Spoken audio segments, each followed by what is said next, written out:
Hello. Hello there. How's it going? Good. It is, it's pretty good for a Wednesday. How about you? Yeah, pretty good, pretty good. Just waiting for those shot side effects to kick in. Hopefully they don't, Yeah, and you got your immunity and on you roll. hopefully that is the case. I guess we'll find out. Yes, you will. Real big week this week.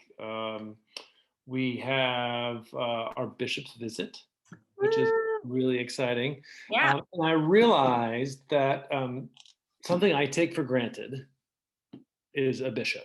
And we have a number of All Soulsians who this is their first experience being in a Christian tradition with a bishop. And so I wondered, Maggie, what do you think we just break it down a little bit for the people? Yeah, I think we should. So we're going to start off with this color, the color purple. Can you read that? Yes. Okay, so Episcopae, right? So we are an Episcopal church. The color I happen to choose is purple. We have bishops in our branch of the Christian tradition, like Roman Catholics, like Orthodox, like Lutherans. Am I forgetting anybody? Well, I think there's a lot of denominations that have roles called bishop, but the role that the bishop plays in our church is most similar to those traditions that you've just named. Right on. Okay, so it comes from the Greek. So epi means over, like epicenter, right? The epicenter of an earthquake is over the center of it. Scopo means to see. So a bishop literally is somebody who oversees a place. And in this case, it's a region. And so he's like our regional manager.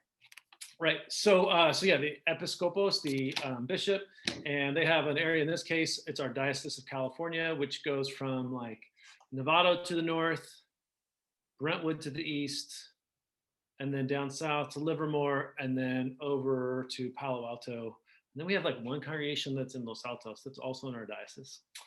So that's our diocese. He is kind of responsible for the spiritual welfare of all the churches and the people in them. That's a lot. It's a lot of responsibility. A lot of responsibility. The seat of the bishop is their cathedra, which is located in a cathedral. And in our case, we have like one of the most incredible cathedrals in the United States. Well, for sure. Cathedral. So we have some pictures to look at in case people want to know, like, what is a bishop? And in specific, what does our bishop look like? Yeah. Sweet. There he is. There he is, the bishop, the Right Reverend Mark Andrus. Indeed. And so a few things to note about what we see here. What is Bishop Mark holding in his left hand there, Maggie? That is called his crozier. Excellent. I think it's meant to evoke a feeling of a shepherd's staff. He should have that with him when he's visiting with us on Sunday. What's that funny hat on his head, Maggie? That's called a mitre, and that's about all I know about it. Is it like miter saw? It's spelled the same way, I think. It is. I wonder if it has to do with the cut. I think it might do. So I think it's supposed to evoke a flame. Oh, okay. Right. And so one of the things to know about bishops is they are successors to the apostles. So there is a tradition in the Christian faith that the apostles were there, with Jesus, and then spread the word out, and then they laid hands on people who were leaders in the community. And pretty early on, within, we think, the first century or two, those people laid hands on bishops. And then when bishops consecrated new bishops, they laid hands on them and prayed, and they laid hands on, and all the way down, supposedly, to the current day. So bishops wear these hats shaped like a flame, thinking about that scriptural passage in Acts of the Apostles, when the Holy Spirit came down at Pentecost, and it looked as if there were divided tongues of fire hovering above them. And so the bishop's mitre is supposed to evoke those flames at Pentecost and the apostolic succession that they are a part of. What's that jacket that he has on? It's pretty rad is what it is. Yeah, let's see if we can get a shot of the back of that. There we go. Yeah, the back of it. Yeah. So that's something that actually is not specific to a bishop, although this particular cope is. It's a liturgical vestment that can be worn by anybody. You don't have to be a bishop or a priest or a deacon. You can be a person who has a role in the service. And so you see them worn a lot in cathedrals. And so this one in particular, Bishop Mark, it was made for him by the Diocesan Altar Guild. And Oh, so they knew of his love of St. Francis. Of course, that's the patron saint of the city of San Francisco. And St. Francis has such a close relationship with creation. And so, All Soulsians, I want you to pay attention. Why? Why would we want to pay attention? Why would we want to know what a bishop is? oh yeah. So we are having our bishop's visitation, which is when the bishop comes and visits every church. It usually happens once every 3 years. But especially for us this Sunday, our bishop is going to confirm four of our young people, which is a right that only bishops are able to do. That's really exciting. And I know that the young people have been preparing for a long time. And so it's been a long time coming. I'm really excited about that. Me too. Yeah, super exciting. And he agreed to come and be with us for our outdoor service. It'll be at 9 o'clock. It'll be in our courtyard. You can register for that on our site. There still are some spots available. And so, what I would recommend is get there a little bit early because we'll have a few more folks there in the courtyard and perhaps maybe just outside the courtyard. There will be Eucharist, there will be singing. What you should know is we're going to be doing that every Sunday. So, keep coming to the courtyard. There's plenty of spaces. Last Sunday, I don't know about your experience. I thought it was incredible. It was Yeah. beautiful weather. People were really singing. The Thanksgivings were just so sweet. We Mhm. got to share the bread and the wine together. It was all good. So yeah, that'll be coming this Sunday. Then what will happen after the 9 o'clock service, Maggie?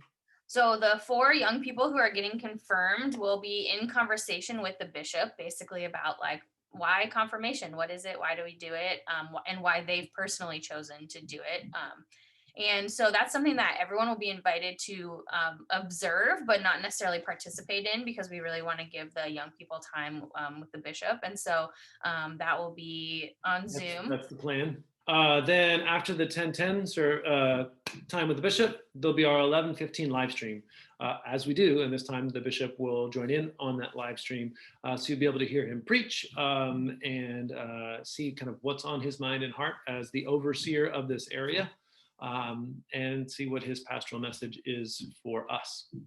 So this week is May 9th, and the 16th will be similar. We'll have the outdoor courtyard service, and we'll have the live stream at 11:15.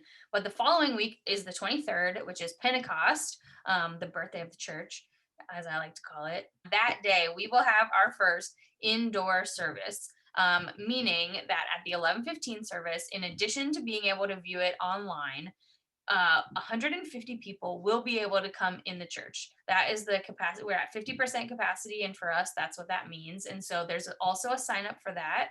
And the only difference between this and the outdoor service at the 9 o'clock hour is that there's no congregational singing because we're indoors.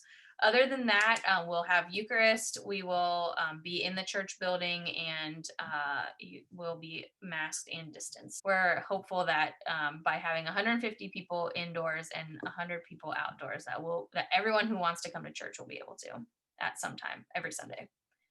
And for those of you who either are far away from Berkeley, California, or because you just don't feel comfortable either being indoors or outdoors with other people, we will still be live streaming the 11:15 service. And so that will be the same way we've been doing it Sunday after Sunday for the last over a year. And for those of you who come to the 11:15 service and don't want to be online, right? You don't want to be recorded on camera, not a problem. We'll have spaces set aside where the camera will not be showing, and so that will be part of what you show up when you show up, what you'll see. I'm excited. The other thing I want to say is that if you've never been to an Episcopal church on Pentecost before, there's like an unwritten tradition that people like to wear red. So if this is going to be your first time coming to an Episcopal church and you're like coming on the 23rd, either indoors or outdoors, and you're like, why is everyone wearing red and why didn't anyone tell me? It's because it's Pentecost, and we celebrate the kind of like the fire of the Holy Spirit, and the color we choose to represent that in the Episcopal Church is red. So one, know that that's like a 1 week only thing in the year, and two, you don't have to wear red, but I'm just telling you so that you don't get there and feel left out. All right, so that is this Pentecost coming up on the 23rd. Before then, just a few things to note, which is our class that we have been working on so far in May on reparations and restorations, working with the prophet Isaiah's words about being repairers of the breach. And so 2 weeks, or I should say this past Sunday, we had Professor Michael Battle from General Seminary. Really amazing stuff, especially talking about the Truth and Reconciliation Commission in South Africa that he's really familiar with, having worked closely with Desmond Tutu. And the recording for that class is already up on the website, on the virtual formation page. So if you missed last week, you can go ahead and look at it there. You can watch that now, and we'll pick back up on the 16th of June. And so the last 3 classes will be the 16th, the 23rd, and the 30th of May. Awesome. Well, all right. This has been Season 3, Episode 10, if you can believe it, which means this might be our 50th episode. Right, I think when a TV show makes it to 100 episodes, like that's a really big deal. So 50 episodes seems like a medium big deal. Okay, well, Maggie Fit, it's good to see you, and all Soulsians, we love you lots. Can't wait to see you on Sunday, either in person in the courtyard or online for the 11:15. Bye.